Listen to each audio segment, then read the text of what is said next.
आज का अध्याय है इंद्रिय संयम सुख शांति का ठोस आधार है। आत्म संयम स्वर्ग का द्वार है। व्यक्ति हो या परिवार अथवा समाज, संयम ही सुख एवं शांति का आधार है। जीवन में सुख चैन के अभाव का मुख्य कारण असंयम ही है। समाज में फैली हिंसा, अपराध, बलात्कार, रोग, शोक एवं दुख का मूल कारण आत्मसंयम की कमी ही है।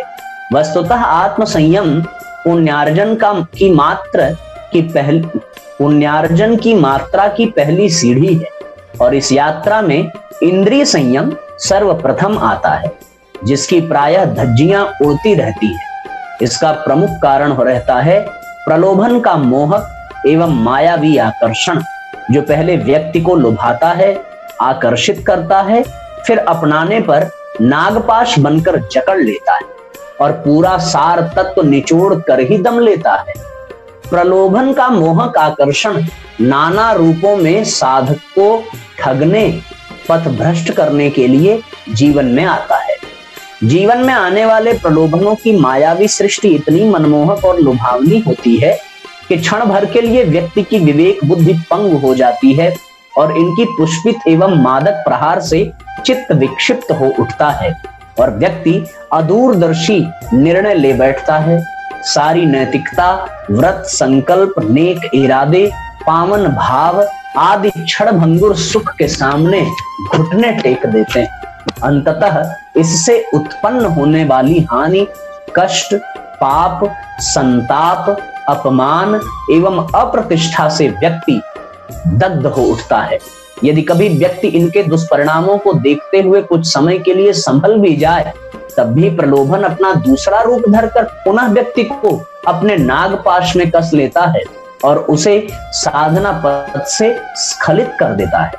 सुख की खोज में भटक रहे इंद्रिय लोलुप लोभ एवं नैतिक दृष्टि से कमजोर चरित्र वाले व्यक्ति जहां आसानी से प्रलोभन के शिकार हो जाते हैं, तो वहीं साधकों को भी प्रारंभिक अवस्था में दीर्घ काल तक प्रलोभनों की चुनौती का सामना करना पड़ता है।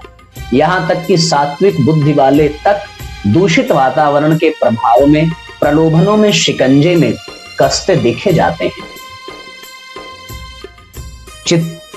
अविद्या, क्षणिक भावावेश एवं अदूरदर्शिता के कारण प्रलोभन में रमणीयता का मिथ्या बोध होता है। हालांकि चित्त में जड़ जमाए कुसंस्कार ही इसके मुख्य कारण होते हैं, जिनके कारण व्यक्ति बाहर के प्रलोभनों को, लोभ को संवरण नहीं कर पाते। मनोवैज्ञानिक रूप में इसके पीछे दो तत्व सक्रिय हैं, जो है उत्सुकता और दूरी। दूरी के कारण अनावश्यक आकर्षण पैदा होता है और विषयासक्त उत्सुकतावश इसमें हाथ डाल बैठता है। ईसाई धर्म में आदि पुरुष आदम या एडम के स्वर्ग से पतित होने का मुख्य कारण यही उत्सुकता का भाव था। जब वे पाप फल को खाने के लिए उत्सुकतावश प्रवृत्त हुए और स्वर्ग से नीचे आ गिरे, यही उत्सुकता एवं दूरी संसार में रहते हुए पाप प्रलोभनों के आकर्षण में व्यक्ति के लिप्त होने का कारण भी बनते हैं। वास्तव में रमणीयता किसी बाह्य जगत की वस्तु में नहीं होती, बल्कि हमारी अपनी कल्पना और उत्सुकता की भावनाओं की प्रतीक्षाया मात्र होती है। मन की कोई गुप्त अतृप्त इच्छा प्रलोभन का रूप धारण कर लेती है और विवेक का नियंत्रण ढीला पड़ते ही मन बहकने लगता है। तम, रज, गुण, इंद्रिय लोलुपता, बीमारी, प्रमाद जैसे आवरण के कारण बुद्धि एवं समझ पंग हो जाते हैं और व्यक्ति को पतन की ओर ले जाते हैं। अतः मन पर सतर्कता के साथ कड़ी निगरानी रखने की आवश्यकता रहती है कि कहीं यह प्रलोभनों के सामने बहक व भटक न जाए। जैसे युद्ध में प्रतिपक्षी की चाल पर पैनी निगाह रखी जाती है, वैसे ही मन रूपी चंचल शत्रु पर तीव्र दृष्टि रखनी पड़ती है और विवेक को सदा जागृत रखना होता है। जहां मन इंद्रिय जनित प्रलोभन की ओर खींचने लगे, तो उसे तत्काल विपरीत कार्य में लगाकर इसकी उच्छृंखलता को रोक देना जरूरी होता है। निस्संदेह हमारा अनगढ़ मन हमारा बड़ा बलवान शत्रु है। वासना और कुविचार की माया इस पर बड़ी शीघ्रता से हावी होती है एवं बड़े बड़े संयमी ऐसे में स्वयं पर काबू खो बैठते हैं और पथभ्रष्ट होते रहते हैं। साधना का इतिहास इसे ऐसे अनगिनत लोमहर्षक उदाहरणों का साक्षी है। वस्तुतः मन को शुद्ध करना अत्यंत दुष्कर कृत्य है, लेकिन साथ ही इस साधना समर का एक सत्य यह भी है कि यदि व्यक्ति दृढ़ता के साथ अपनी आत्मिक उन्नति के ध्येय को लेकर कृत संकल्प हो जाए, अपने आदर्श पर डटा रहे और इच्छा शक्ति को लक्ष्य केंद्रित रखे, तो मन की शक्ति बढ़ती जाती है और वासना का अविजीत क्षेत्र अपने अधिकार में आने लगता है।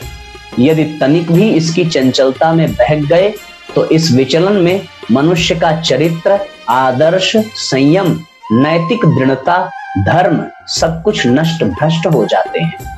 जबकि इसके विपरीत मन को दृढ़ निश्चय कर स्थिर रखने और उसी पर ध्यान एकाग्र रखने से मुमुक्ष की इच्छा शक्ति प्रबल बनती है।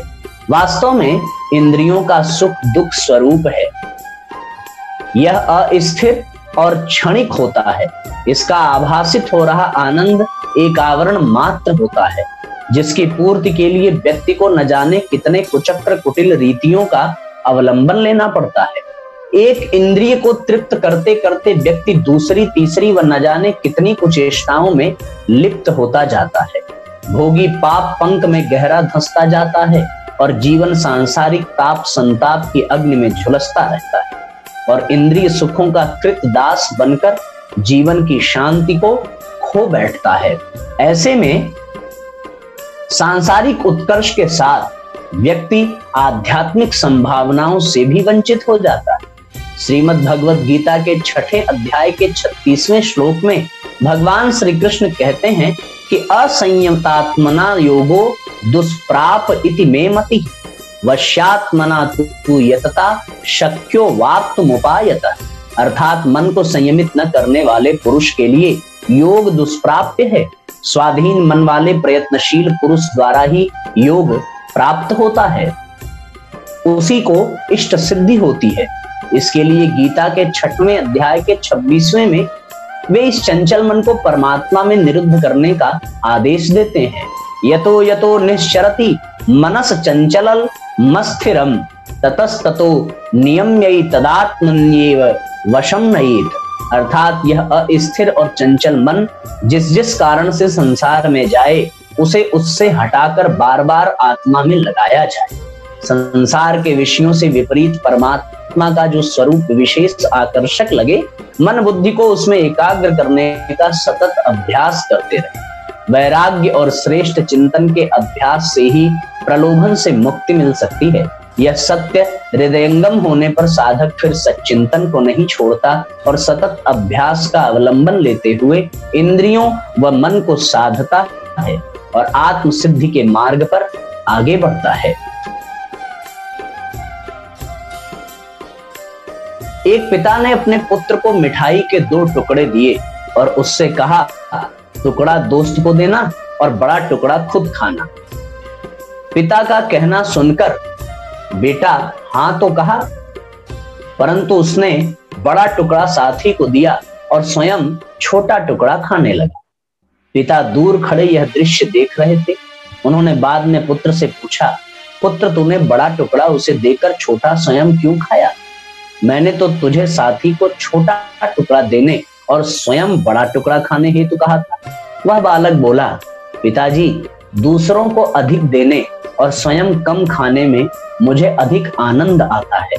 उसके इस कथन पर पिता अपने पुत्र को निहारते हुए सोचने लगा, सचमुच यही भावना मानवता के लिए आदर्श है और इसी पर विश्व शांति की सारी संभावनाएं निर्भर हैं। मनुष्य अपने लिए कम चाहे, दूसरों को अधिक देने का प्रयत्न करे तो समस्त झगड़ों का अंत संभव है।